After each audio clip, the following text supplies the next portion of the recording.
Bonjour à tous.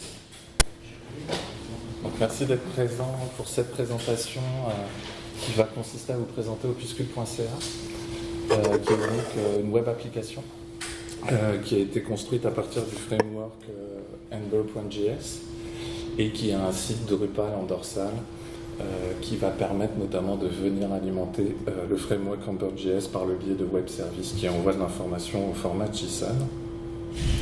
Pour vous dire, là, on est 4 présentateurs. Donc, je suis Romain Varenas, chargé de projet web au sein du laboratoire NT2 de l'UQAM, qui est un laboratoire de recherche spécialisé dans l'application des nouvelles technologies sur les arts et la littérature.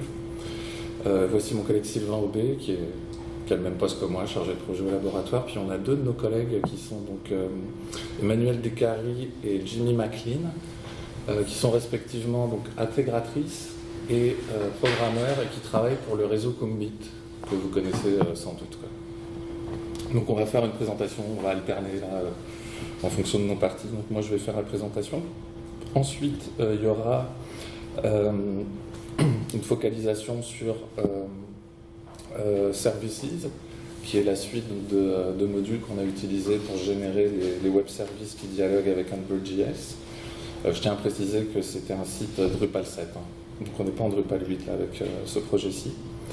Ensuite, il y aura une présentation d'Emmanuel de Ember.js et de la manière dont il traite les flux JSON qu'il reçoit donc, du site Drupal. Et la même chose qui sera faite par Jimmy, mais pour l'aspect intégration graphique. Je vais peut-être mentionner que le site est live, donc le site est en ligne en ce moment. Donc si vous allez sur opuscule.ca, c'est l'adresse que vous pourrez utiliser pour accéder à la plug. Super. Alors, rapidement, donc c'est ça, opuscule.ca, c'est une web application, on vous l'a dit, qui utilise donc le framework Ember.js et puis qui utilise un site Drupal en dorsal pour alimenter en données donc, le framework sous un format JSON. Il s'agit de la deuxième version en fin de compte de cette application. On en avait fait une première qui a été commanditée à l'époque par l'Union nationale des écrivains et des écrivaines du Québec, puisqu'après je vais vous dire à quoi sert cette application, et qui était une application mobile native. Donc on l'avait développée comme un mandat pour cet organisme. L'idée pour eux c'était vraiment d'être présent sur Apple Store et puis Play Store. Donc l'application était gratuite, mais une partie des contenus, dès lors qu'ils étaient archivés au bout de 30 jours, devenaient payants. On y reviendra pourquoi aussi on a fait le choix d'abandonner une application native pour plutôt favoriser une web application. Donc à quoi elle sert cette application? Donc c'est vraiment une plateforme qui sert à faire la promotion de la littérature québécoise, francophone. À ce stade-ci, il y aura un peu de textes anglophones qui vont venir, mais là c'est vraiment la francophonie sur laquelle on s'attarde. Donc c'est vraiment ça, permettre de témoigner donc, de la vivacité, de la diversité de la littérature québécoise, et permet également par ce biais-là d'exposition des auteurs, des organismes, de venir aussi soutenir un certain nombre d'acteurs du milieu. Vous verrez de quelle manière, notamment les auteurs, les éditeurs, des revues, des festivals, etc. Donc l'ensemble des organismes ou des événements de littérature québécoise actuellement.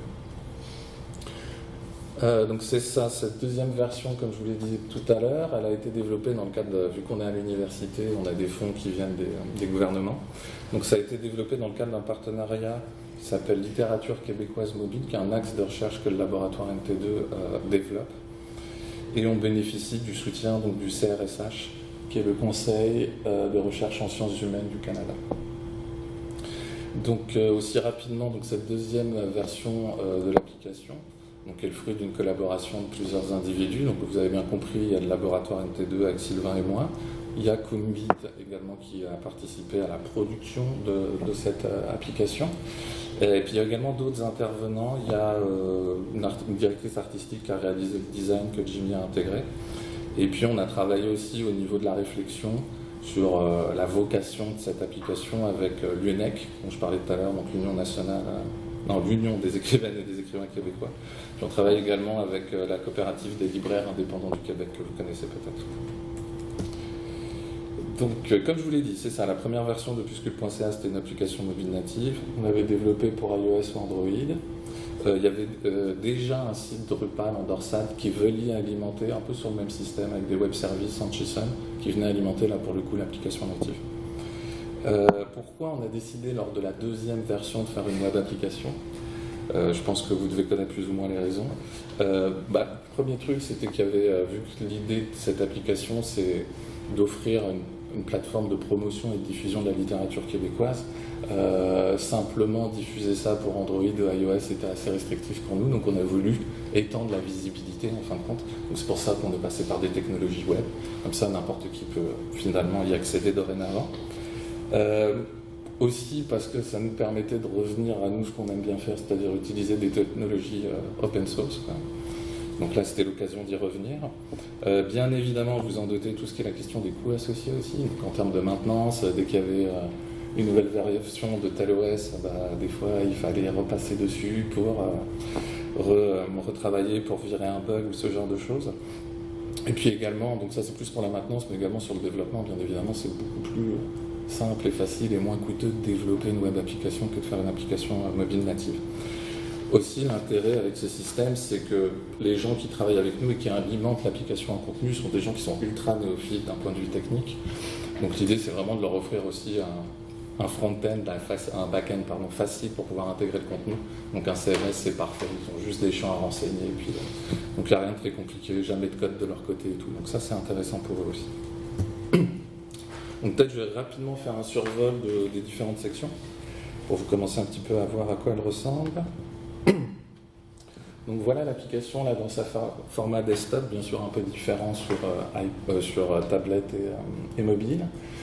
Donc là ça se situe comme ça avec un certain nombre de bandeaux qui présentent des brides, des accroches des différentes sections du dernier contenu. Vous avez également un menu ici en bas de page, quoi. Donc la première section c'est événements. Donc là j'y suis. Donc c'est une section vraiment qui permet de recenser, d'indiquer quels sont l'ensemble des événements littéraires qui ont lieu au Québec. Donc on vous indique ce qui a lieu aujourd'hui, on vous indique ce qui va avoir lieu, puis on vous indique également ce qui est passé, quoi. La constitution de ce calendrier événementiel est constituée par différents intervenants du milieu qui nous transmettent en fin de compte les informations, puis on met à jour l'application. Il y a une deuxième section qui est assez intéressante, là pour le coup, qui est la section à lire. Donc là, c'est vraiment des bribes. Attendez, je vais peut-être vous montrer. Non, mais toi, tu montreras un événement, hein, c'est ça, donc je ne vais peut-être pas m'y appesantir. Donc à lire, c'est vraiment une section de textes originaux qui sont produits exclusivement pour l'application. Donc c'est des auteurs qui sont sélectionnés par l'UNEC, qui est comme un syndicat des auteurs en fin de compte québécois. Et ils sélectionnent parmi ses adhérents, l'UNEC, des auteurs qui ont remporté des prix littéraires ou qui ont été nominés, mais qui n'ont pas forcément remporté, mais nominés à un prix littéraire. Donc c'est quand même des textes de gens qui sont quand même assez bons et assez doués et assez reconnus dans la littérature québécoise. Donc c'est des textes assez courts, vraiment des formats nouvelles, ça peut être de la poésie. Vous verrez, on a de la BD aussi, c'est assez large. Donc on présente systématiquement donc, le texte, mais je précise, c'est vraiment des textes originaux qui sont juste écrits pour l'application. Donc vous voyez, là ça prend le format d'une poésie. Et en plus, ce qu'on fait, c'est que si les auteurs le souhaitent, on a également la version audio du texte qui est lu par l'auteur elle-même, en l'occurrence, ou si c'est un homme lui-même. Donc, par exemple, je sais pas si... mortel pour les chats. Je stresse en pensant à la mort de Salé. Je stresse en pensant à la façon dont je disposerai de son corps. J'imagine encore une fois aller crisser des choses dans le canal. Là où maintenant on fait du glamping, 3 hommes en situation d'itinérance se partageaient un spot. Mes visages... Bon, donc c'est ça. Et ça va même des fois un peu plus loin, c'est-à-dire qu'il y a même des ambiances maintenant sonores. Il y a certaines personnes qui utilisent le média audio pour, genre, il y avait un groupe de musique qui accompagnait une lecture et tout, etc. Donc on a aussi beaucoup dans l'idée de développer ça pour aller davantage aussi dans peut-être une phase 2 ou 3 sur la production de romans audio, un peu plus étoffés, quoi, avec des ambiances sonores, mettre en perspective des images, des vidéos et tout. Donc ça, c'était la section à lire. Il y a une autre section qui est l'audiothèque. Donc là, ça va être vraiment que de l'audio, hein, il n'y a pas de texte. Ça, en fin de compte, c'est la captation audio d'événements littéraires. Donc il y a énormément d'événements littéraires au Québec, et malheureusement, il y a très peu d'archives qui est fait de ces événements. Donc je parle de lecture publique, je parle de soirées de slam, on peut imaginer tout de lancement, où il va y avoir des lectures, etc. Donc nous, l'équipe de littérature québécoise mobile offre aussi un support pour permettre la captation et la remédiation d'événements à travers l'application. Ensuite, une autre section qui est explorée, c'est un peu comme un agrégateur en fin de compte de nouvelles. Donc là, on récupère des fils RSS qui proviennent du Devoir, la presse, d'émissions radio sur Radio-Canada et tout, etc. On agrège ça au sein de l'application. Puis après, vous voyez, vous pouvez filtrer en fonction de vos... Tiens, moi, ce que je veux voir, c'est des blogs littéraires, des émissions littéraires, etc. Donc là, c'est vraiment un agrégateur. Et enfin, il y a un dernier point, en termes de section. Il y a un bottin qui présente en fin de compte l'ensemble des individus et des organismes qui sont mentionnés ou qui ont un rapport quelconque avec ce projet-ci. Et on peut donc aller accéder à tout un tas de fiches bibliographiques et biographiques d'auteurs. Mais on redétaillera ça un peu plus tard. Et enfin, deux derniers trucs, et après je te laisse la parole Sylvain, c'est qu'il y a deux autres fonctionnalités. C'est on peut donc se connecter au site. Donc on utilise soit son compte Facebook, soit un compte Gmail. On stocke rien, tout est stocké dans les cookies du navigateur de notre côté. Et en fin de compte, dès qu'on crée un compte, on peut avoir accès à de nouvelles fonctionnalités qui sont une possibilité de favorisation des contenus. Donc du style, j'aime bien ce contenu, mais j'ai pas le temps de le lire, je veux le lire plus tard. Hop, je clique sur le petit cœur, puis immédiatement le contenu va se retrouver favorisé et puis enregistré au sein de son compte pour une lecture ultérieure, par exemple. Et il y a également un autre système qui est un système de notification. Donc c'est-à-dire, on vous indique quels sont l'ensemble des nouveaux contenus qui sont rentrés dans les 30 derniers jours. On accède à ces fonctionnalités, tout est gratuit, hein, bien sûr, simplement en créant ce compte.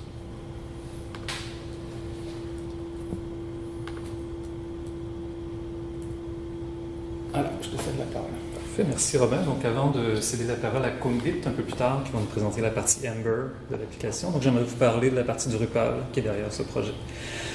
Donc pour ce projet, comme pour d'autres, on avait utilisé le module qui s'appelle Services. Donc je vous présente rapidement les modules requis. Donc c'est un groupe de modules qui est derrière ça. Je ne sais pas si vous l'avez déjà utilisé de votre côté, mais sinon je vous montre la base de ce qu'on a besoin. Donc, on a besoin du module Services en tant que tel, mais on doit le coupler avec un module qui s'appelle REST Server. Donc, l'idée, c'est qu'avec REST Server, on va créer ce qui s'appelle un endpoint, donc une adresse à laquelle on peut se connecter et obtenir les informations. Donc, finalement, Drupal envoie les informations, puis l'application Ember vient les prendre pour les mettre en forme derrière. Donc, pour nos besoins, la meilleure façon de procéder est d'utiliser Services Views.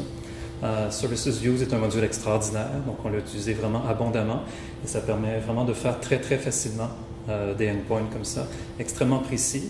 Donc on a pu vraiment combler tous nos besoins avec ce module-là, Services Views. Et comme nous, on avait des besoins particuliers pour les entities, donc on est allé chercher deux modules supplémentaires qui sont Services Entity puis Services Entity Reference. Pour ceux qui n'ont jamais eu la chance d'utiliser Services, je vous résume rapidement. Donc, on crée premièrement ce qui s'appelle un serveur REST. Donc, c'est une adresse sur notre site Drupal qui est ouvert au public et dans laquelle on peut venir chercher de l'information. Donc, une fois qu'on a créé le serveur REST et qu'on lui a donné une adresse, on peut ensuite faire quelques configurations de base. Donc, choisir quel format je veux exporter à mon endpoint, comme ça. Donc, est-ce que je veux du JSON, JSONP? Est-ce que je veux du XML? Est-ce que je veux d'autres formats? Donc, c'est à cet endroit-là qu'on peut choisir. On peut, c'est très, très facile, donc, de les choisir. Dans notre cas, c'était JSON qui était pertinent pour exporter nos données derrière. Ensuite, on crée les vues directement. Donc, pour chacune des vues, une fois que les modules sont activés, on peut activer un nouveau type de page. Donc, au lieu d'avoir des pages, des blocs ou des vues EVA, par exemple, on a un nouveau format de vue qui s'appelle Services. Et avec celui-là, en lui donnant un nom simplement, donc on peut le rendre disponible à notre endpoint. Et dernière étape, donc on a une page de configuration. Donc ici, je suis dans la configuration du module Services. Donc je peux avoir une liste de tous mes endpoints si j'en ai plusieurs. Dans le cas où on avait juste un, on l'a appelé REST et on avait une section qui s'appelle Resources, dans laquelle on vient simplement cocher les vues qu'on peut rendre publiques derrière. Donc, c'est nous qui devons rendre publiques les vues pour que ce soit disponible auparavant. Donc, ça, c'est le fonctionnement de base. Je peux être précis, dans le fond, tout cet aspect services-là n'entre en fonction que sur les appareils mobiles. Non, tu peux accéder par le web, n'importe où. Ah, OK. Par le web, tablette, mobile. C'est vraiment, c'est comme l'équivalent d'un fil RSS, si tu veux. Okay. Donc, au lieu d'avoir un affichage normal, dans le fil RSS, c'est un affichage particulier. C'est un affichage particulier qui est le fil JSON. Donc, l'affichage du site pour tous les appareils Passe juste Passe par par ce là. web service. Ouais, C'est ça. Et après, si tu te connectes. Ouais. et après, je pense que Jimmy en parlera, mais si tu veux, et Emmanuel, et après c'est dans Humble.js, si tu veux, que tout est redécomposé et décliné en fonction des formats, quoi. Donc, on... Pour les audios, la stratégie c'est de downloader ou télécharger les fichiers audio ou on fait un stream. Pour l'audio. Un stream? Ouais. Donc, je pense qu'on rend simplement l'URL disponible dans le JSON. Il y a l'URL, puis ensuite on peut se connecter. Je voulais juste vraiment préciser. Le format JSON, c'est pour envoyer quoi exactement? Pour le livre, pour le téléchargement, pour... C'est un format allégé de la page. Donc, au lieu d'envoyer tout le HTML, tout le CSS, on envoie simplement des données, des données brutes qui, elles, seront mises en forme dans Ember. Mais on Et va donc, vous on va montrer monter des un sorties de JSON, ça sera plus parlant. Donc, on a 3 exemples pour vous. Donc, on a un exemple de bloc sur une page d'accueil. On a un exemple de liste qu'on fait typiquement avec Views dans Drupal. Et puis, on a un exemple de page auquel plusieurs nœuds sont rattachés. Donc, un nœud avec des références chez dessous. Donc, on y va avec le premier exemple. Si on regarde donc la page elle-même, ouais, donc sur la page d'accueil, on va regarder les 3. Donc, on va regarder la page, le fil JSON ensuite, puis ensuite la vue qui est derrière. Donc, on parle ici du bloc événement qui se trouve en haut, et donc qui est une liste de 10 teasers. Ce sont des blocs, l'engage island. Ouais, ça c'est un bloc, et à l'intérieur, il y a 10, il y a 1, 2, 3, 4, puis si on en veut plus, il y a un scroll bar ici. Ah, donc chaque carré, c'est un nœud, c'est ce que vous avez créé. Oui. Chaque bloc est un service sur la page d'accueil.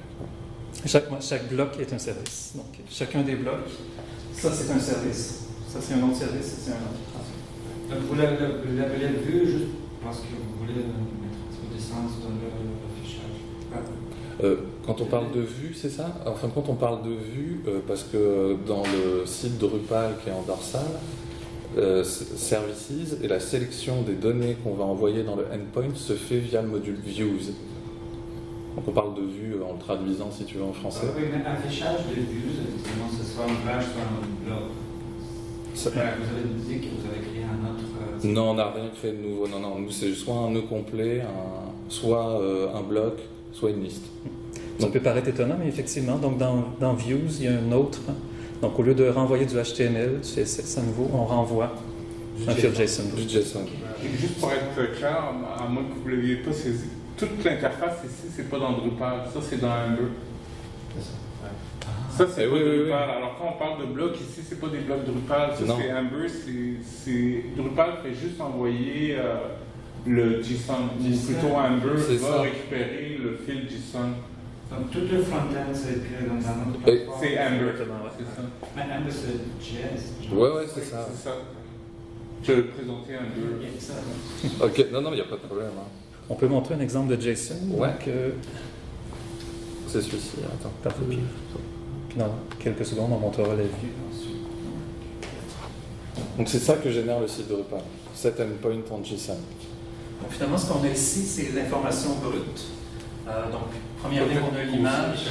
C'est la manière d'agrandir. Ouais, merci. C'est bon? Parfait. Donc, comme on le ferait pour une vue régulière, donc on envoie un certain nombre de champs et d'informations comme ça. Donc, on envoie premièrement l'image des futurs passés aujourd'hui de tablette. Donc, on envoie 3 formats, puisque sur Ember, on a décidé de soutenir 3 formats différents. Donc, pour éviter de charger 3 images, on envoie les 3 dans le fil JSON, puis l'application choisit celui qu'il veut afficher. Donc finalement, ça vous permet ça aussi. Donc le fait d'avoir un fil JSON, on peut envoyer de l'information supplémentaire, puis l'application va choisir ce qu'elle prend derrière. Donc on a une date d'événement, on a un lieu, on a le node ID et on a le titre ici derrière. Donc finalement, ce qu'on envoie, c'est simplement pour chaque nœud, donc 0 ici, ça représente le premier nœud, ensuite on en a un deuxième ici. Pour chacun, on envoie simplement l'information brute, donc c'est ultra léger. C'est beaucoup plus rapide que si j'envoyais toute la page HTML assemblée. À fond, tu crées tes vues comme à l'ancienne. C'est exactement ça. Tu fais tes vues, tu ajoutes des champs, mais au lieu d'avoir un autre. On peut aller voir la vue. Je vais la montrer tout de suite. Justement, je vous montre la vue qui sert à générer ce fil JSON. Oh là. Voilà. Ouais, c'est bon. Donc ici, on a une vue, on reconnaît le module view typique, très traditionnel. Simplement, donc, le display name, au lieu d'utiliser un bloc ou une page, on utilise un display qui s'appelle Services, qui vient avec le module. C'est ça. Et c'est ça qui nous permet, donc ce format-là particulier, c'est qui permet d'ajouter la sortie directe. Pour la suite, c'est simplement, on envoie, comme d'habitude, les champs traditionnels. On peut choisir nos critères de filtre, on peut choisir notre ordre de tri, puis ajouter plein d'infos, donc des références, des filtres contextuels, comme on ferait dans le vue régulière. Pour chaque livre, vous avez genre content type qui est un livre avec toute l'information. Chaque nom, c'est vraiment un content type. Vous faites la sélection avec views des noms de Drupal, vous utilisez juste pour stacker l'information comme base de données. Ouais. Et gestion de base de données. Exactement. Puis insérer l'informatique. Ouais. Ici. Exactement. On peut y aller avec un deuxième exemple. Les données qui sortent dans les JSON, c'est les données brutes qui viennent directement de la base de données ou les données passent pour les hooks, préprocess, hook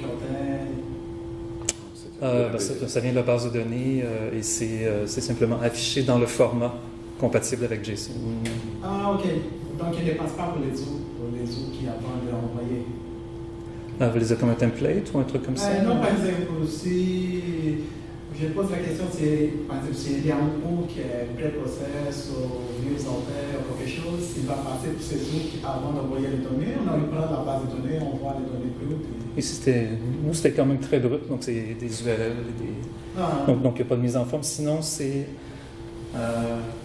parfois, dans Vue, il y a des affichages différents. Donc, comme pour la date, on avait une date brute, format brut. Ici, on avait une date en format HTML pour afficher. Donc, ce genre de conversion-là est possible. Et donc, on a un très bon exemple ici. Donc, on a une date brute, puis on a une date assemblée en HTML, parce qu'on avait besoin des deux éléments pour...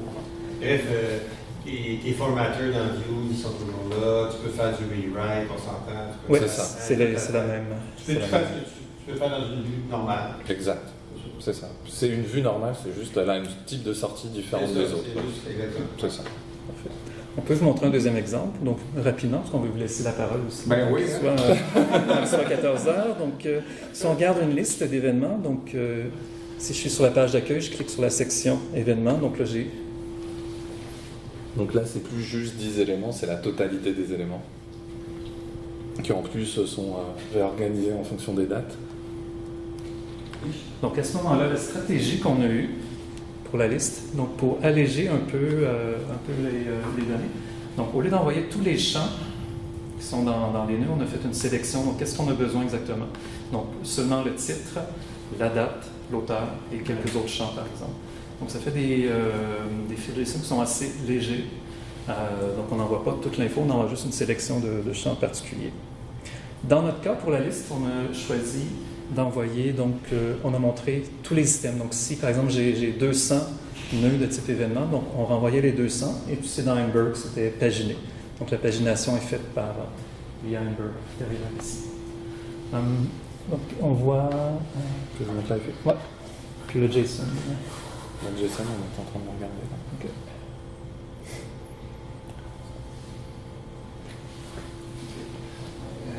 Est-ce que je peux me permettre une Oui, bien sûr.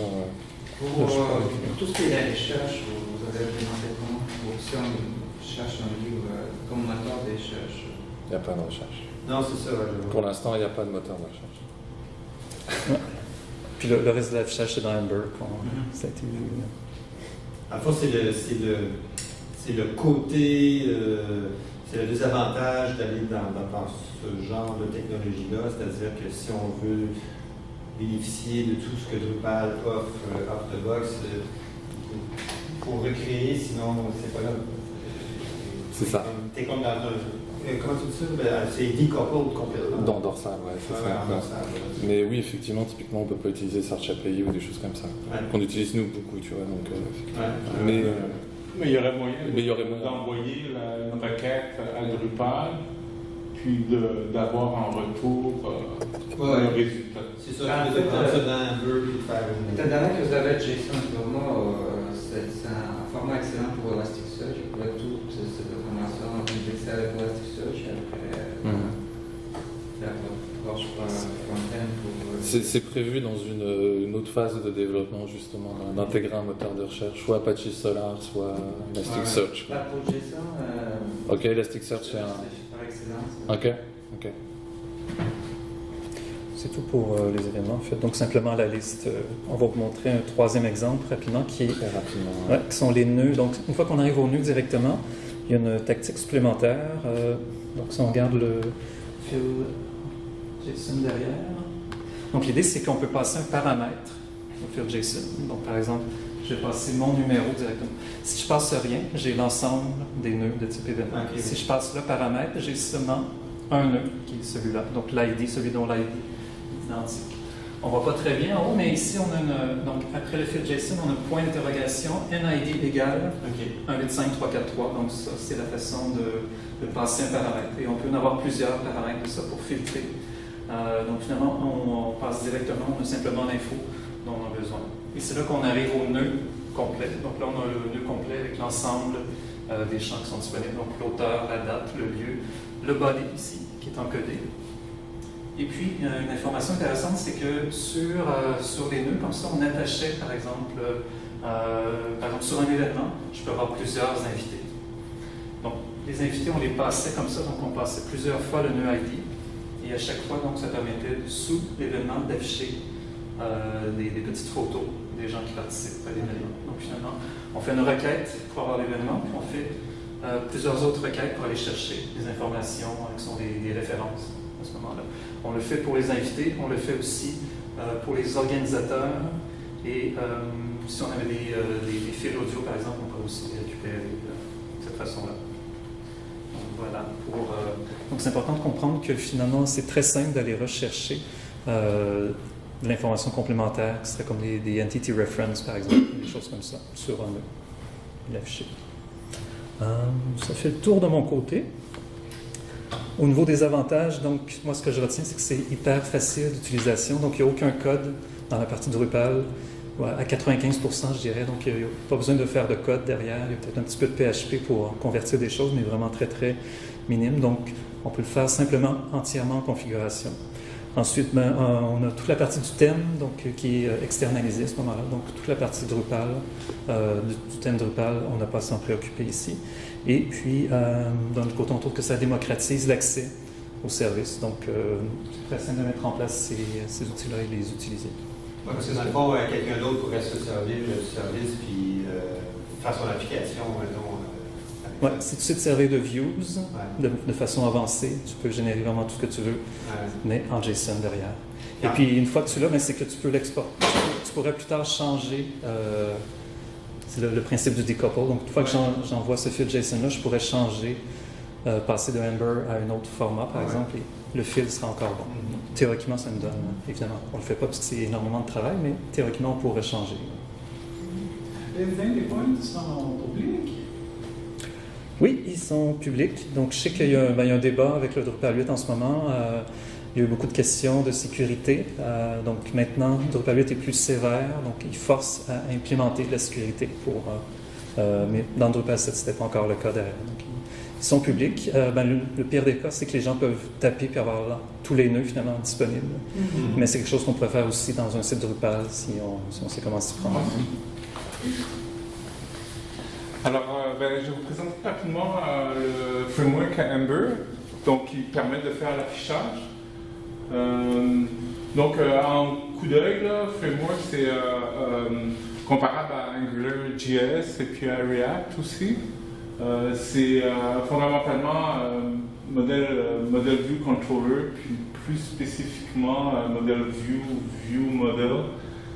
C'est comme une spécification un peu subtile.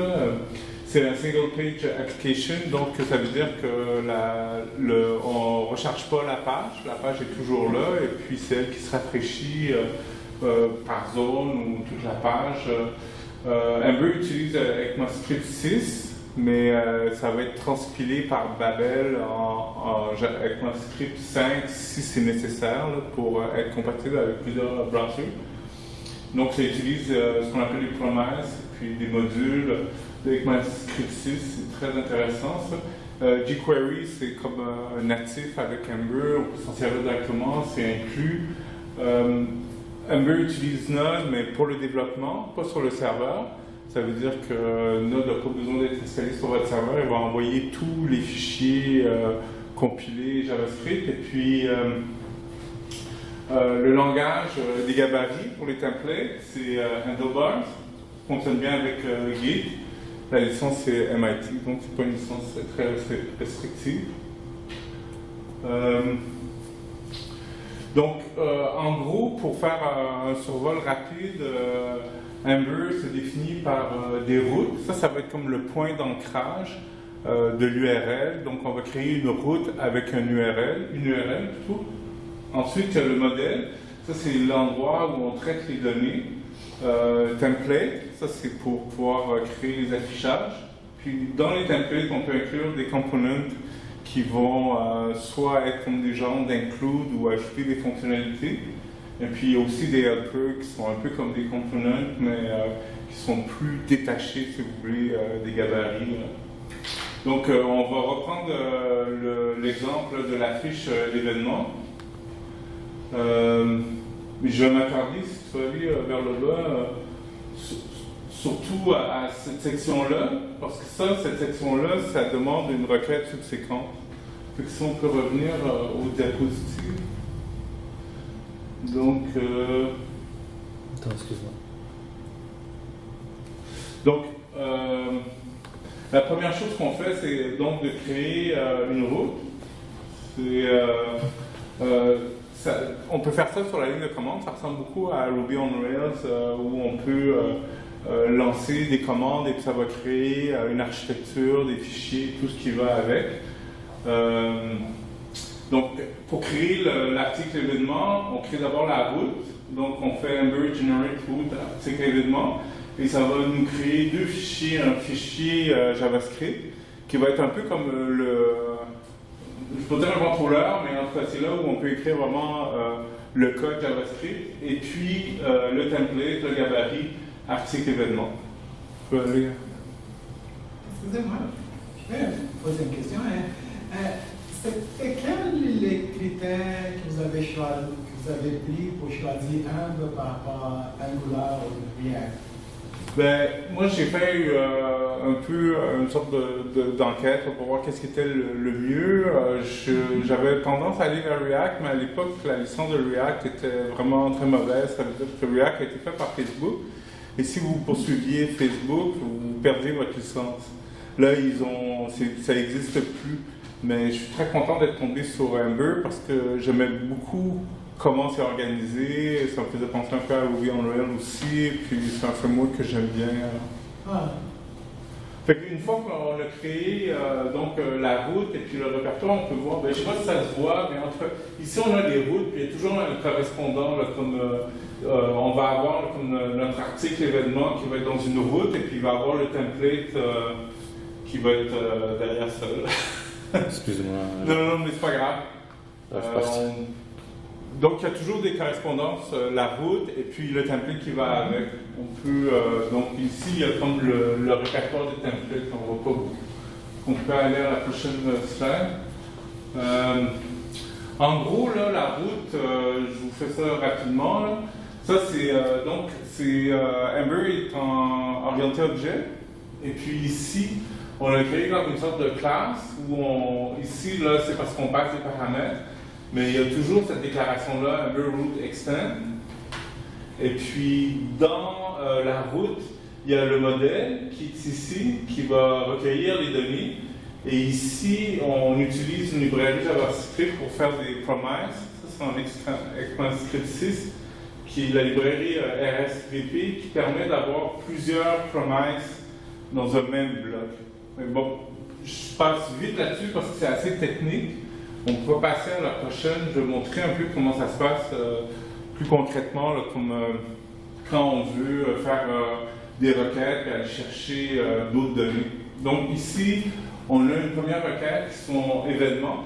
Ça va aller chercher tout le fil JSON de l'événement qui est affiché sur la page de l'article événement. Et puis, la façon dont ça fonctionne, une promesse, c'est qu'on a deux cas de figure, soit ça fonctionne, soit il y a un échec, ou soit ça fonctionne. Et ce qui est génial avec ce type de promesse, c'est que ça ne bloque pas la page s'il y a un échec. La page va continuer de se charger. Donc ici, comme ça fonctionne, on commence à pouvoir traiter les données qui viennent du fil JSON. Puis nous, ce qu'on veut traiter en plus de tout le reste, c'est de faire une seconde requête avec les invités, ce qu'on a vu précédemment. Là, on peut passer à l'autre slide. Donc, on veut aller chercher les nodes dans Drupal, ces nodes-là, pour avoir les invités qui vont être en bas de page. On peut peut-être passer à la prochaine. Donc, ici, on a comme le code d'une requête subséquente. Donc, en gros, on refait la requête ici avec les nodes ID qu'on a été chercher de nos invités. Puis, passer à la prochaine. Je fais ça express là, parce qu'on n'a pas beaucoup de temps. Puis donc, la requête subséquente, ça nous amène un fil JSON avec ces informations-là. On voit comme il y a les images qui sont liées, le nom de la personne qui est une invitée, etc. On pourrait passer à la prochaine. Pardon. Et une fois que ça c'est traité, on l'envoie dans le gabarit, c'est-à-dire l'objet. Et l'objet, on peut l'afficher, il y a des fonctionnalités dans Ember qui permettent de montrer un journal ou un log de ce qui est attrapé par le gabarit. Fait qu'on voit un peu ici que l'objet reprend vraiment les champs qui sont dans le JSON. Puis si on passe à la prochaine slide, donc ça c'est dans le gabarit. Puis dans le gabarit, c'est assez simple pour pouvoir afficher les choses. Ça c'est le langage handlebar. Donc ici on a une boucle qui fait comme une boucle dans tous les invités. Ensuite, il teste pour voir quel type d'invité c'est. Ensuite, on a des fonctionnalités pour créer des liens. Et puis ici, on a ce qu'on appelle un component. Donc on voit qu'ici, comme élément portrait carré, c'était dans le JSON, c'était dans le modèle. Et puis si on passe à la prochaine diapo. Donc, on peut afficher directement comme là, l'URL du portrait est ici, donc ça affiche l'image. Le component compte favori bouton qui crée le cœur, qui ajoute la fonctionnalité, est ici. L'auteur, ça c'était la propriété élément statut, et puis le nom et tout, ça c'était les propriétés auteur, prénom, auteur, nom. Fait que je vais laisser ma collègue, je vais passer sur Component, je vais laisser ma collègue faire sa présentation parce qu'on n'a plus de temps. Non, C'est bon. T'es sûr? Oui. Ok. Vas-y, Jim. Donc, j'ai fait l'intégration pour ce projet.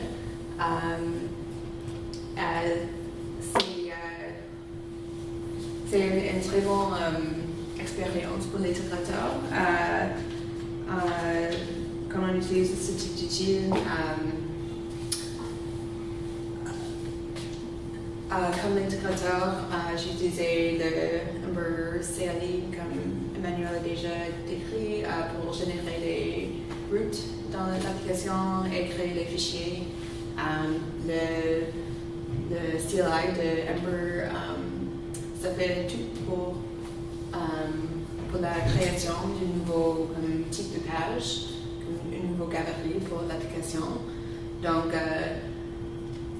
et ça va créer les fichiers nécessaires pour les galeries avec Handlebars. Donc Handlebars.js, c'est un moteur de template. On utilise avec son syntaxe avec HTML et ça permet des expressions logiques, des valeurs dynamiques qu'on voit avec le JSON.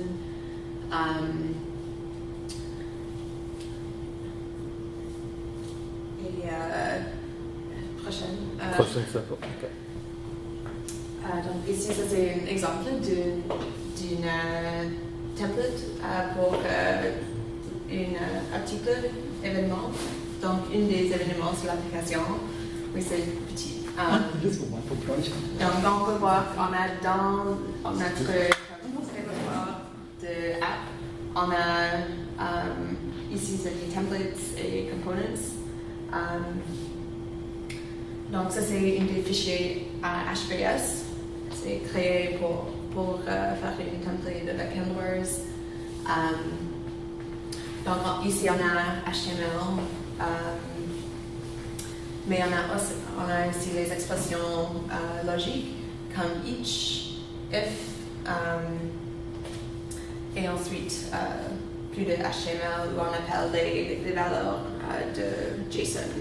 Donc lm.title ici. C'est beaucoup comme Twig qui est utilisé avec Drupal 8 comme le moteur de template.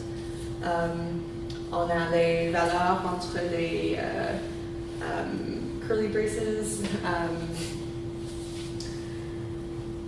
et ensuite on peut utiliser HTML comme on veut. Donc on a utilisé comme comme balise main, le balise picture et ce sont les balise HTML5. Donc, par exemple, Picture nous permet d'appeler une image selon la taille de l'écran utilisé par l'utilisateur. Donc, seulement l'image nécessaire est chargée par l'application Ember.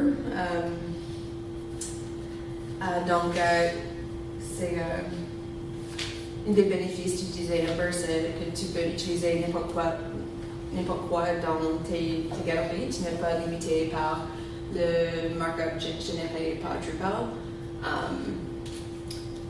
Et donc, ça nous permet de créer les galeries qui sont uniques, il n'est pas nécessaire d'utiliser un thème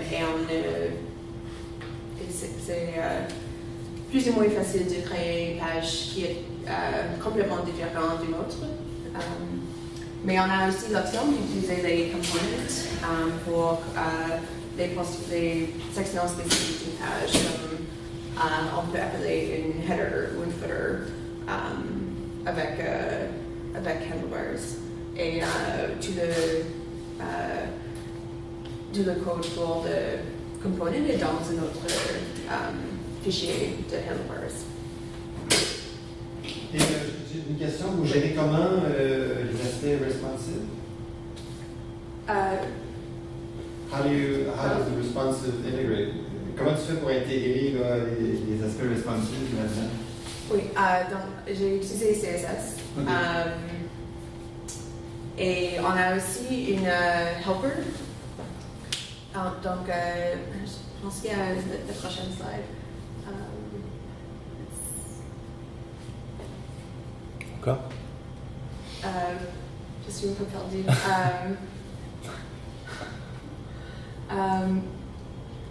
C'est la prochaine? Oui, donc Emmanuel peut parler de plus à propos de ça, mais Handlebars permet les helpers, donc c'est comme les fonctions que tu peux appeler avec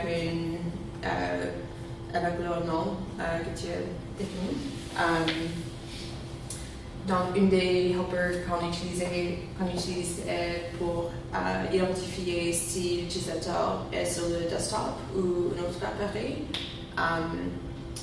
Et on a ajouté quelques fonctionnalités différentes selon le type d'appareil, comme Il y a les sections horizontales. Ici, c'est une tablette ou un téléphone. On peut swiper. Oui, avec ton doigt.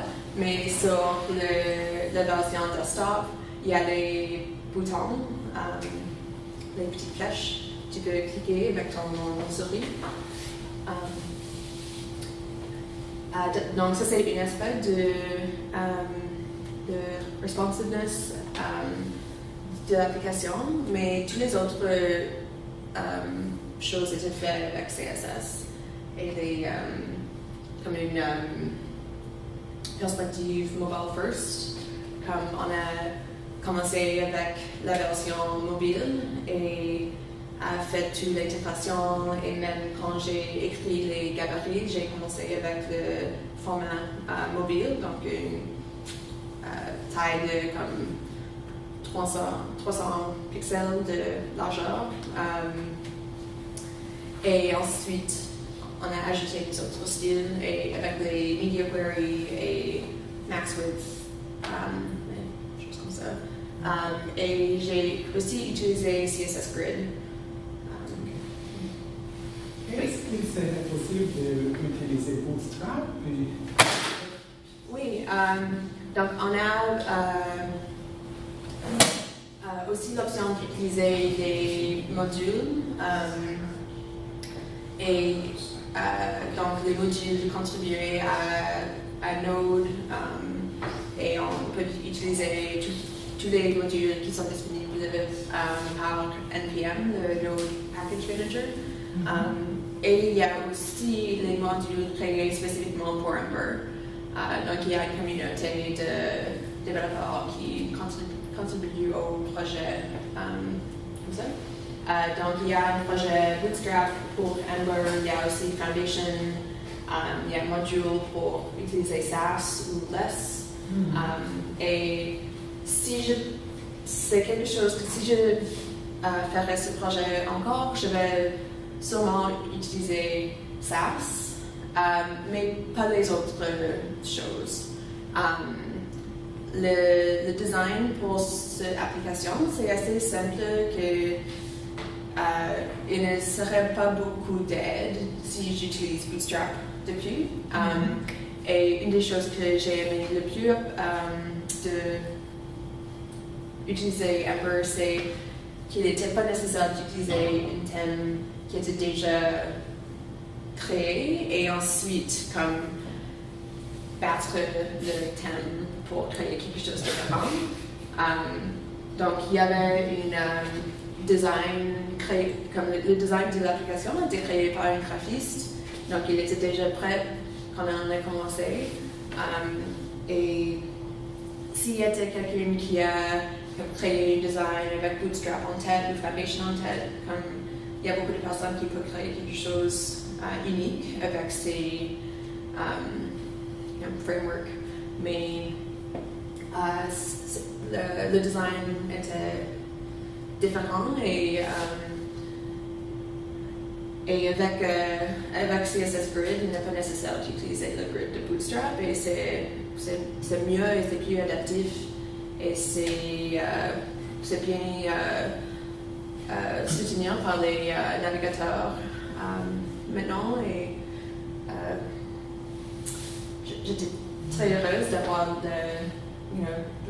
l'occasion de dire au revoir Bootstrap, on va faire quelque chose d'autre. Et c'était comme j'ai regardé mon fichier CSS et c'est 2500 lignes de code, c'est pas trop mal, j'ai fait les projets avec Drupal et le thème Bootstrap qui a une style sheet avec une taille similaire. Donc c'est pas beaucoup plus. Et il y a beaucoup de sections de l'application, comme le design de l'application, qui sont similaires. Donc j'ai utilisé un peu l'idée de Atomic Design, comme on a ces sections qui sont qu'on utilise Oui, peut-être on peut regarder l'application. Si j'y crois. Ouais. Donc, le bottin n'est pas un bon exemple, mais si on regarde l'accueil, on a toutes les zones horizontales avec les.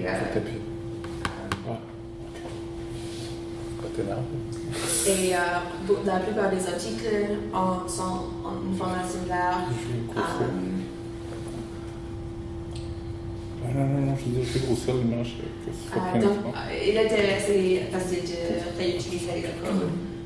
Mais il n'y a pas de spreadsheet pour chaque page. Il y a beaucoup d'aspects partagés, comme juste le format du titre, le corps pour favoriser quelque chose. En bas, il y a plusieurs zones horizontales. Oh non, pas ici.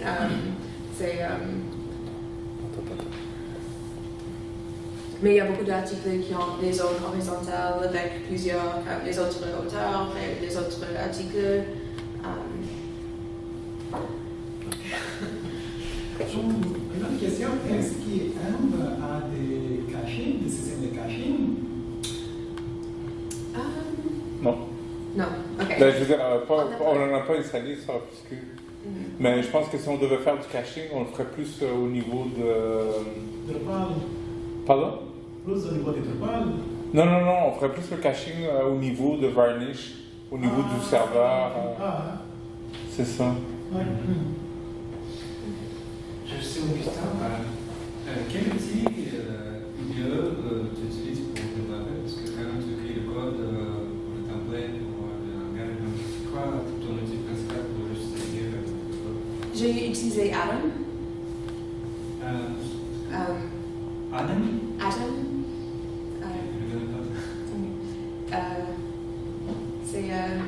C'est un logiciel libre. Spécifiquement pour ce genre comme Node.js, Ember, il traite combien de langages et quel langage? Il traite quel langage de programmation? La plupart est JavaScript. JavaScript.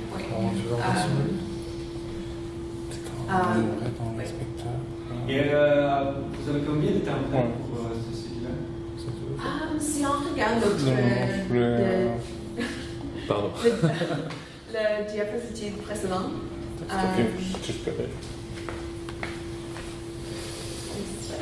attends, j'arrive. il y a peut-être 10 galeries, mais sur une des diapositives, tu peux voir ma liste. Ok. Ici, il y a quelques camps qu'on ne peut pas voir, mais donc il y a une galerie pour chaque type de page. Donc sur l'application, quand on regarde, comme ça c'est le nom de ce galerie est article événement.hvs. Donc c'est le galerie pour l'article des événements. Il y a une page pour la liste de tous les événements. Ça c'est le cas pour chaque type de contenu. Comme on a l'audiothèque, c'est le même cas. On a une galerie pour la liste de tous les articles dans l'audiothèque et on a une autre galerie pour juste un article de l'audiothèque. Et ensuite, le bottin est une galerie. Le compte de l'utilisateur est une galerie. La liste de tous les articles qui étaient favorisés par l'utilisateur et une autre galerie. Donc c'est plus de galeries qu'on fait au cours d'un projet Drupal peut-être. Parce qu'on a dans chacune on a les éléments spécifiques comme ici ça c'est une capture d'écran d'un article événement. Donc on a ici ça, c'est une section horizontale où on affiche les auteurs qui étaient des invités, qui ont participé dans l'événement. Et ça, c'est quelque chose qui n'existe pas sur chaque galerie, c'est seulement les articles événements. Donc, c'est une galerie unique. C'est ça. Comme ça. Donc, tu fais beaucoup front-end. Est-ce que vous avez un designer ou c'est toi qui fais un peu la conception? Non. Il y avait un designer qui a fait. On a fait appel à une graphiste, mais qui est une graphiste web, là, pour le coup. Vous avez vu l'application Ambre dans le même zéro qui te parle? La première version de l'application ou La partie Ambre, c'était VG dans le même zéro que tu parles? Ou c'est comme tu parles, c'est dans un zéro, et Ambre c'est un champ? C'est le même serveur, est-ce que ça sert le même? C'est complètement séparé, c'est sur le même serveur. Donc il y a Drupal qui est sur un serveur mais sur un autre nom de domaine.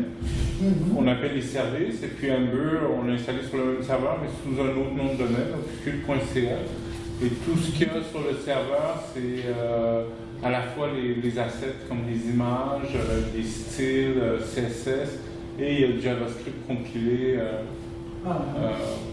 Puis voilà. Malgré que Amber c'est une approche single page application, mais je vois qu'il y a quand même quelques pages qui sont. L'URL change. Oui, l'URL change, mais il ne va pas nécessairement recharger la page ou toute la page est supposée rester en place, mais effectivement, ça peut laisser penser qu'on passe d'une page à l'autre. Mais comme les librairies ne sont pas rechargées à chaque fois et tout. Donc vous avez certain nombre de pages quand même. Oui. Il faut aller voir l'application. On vous remercie beaucoup. Donc, Merci. Albert, déjà pour la prochaine session.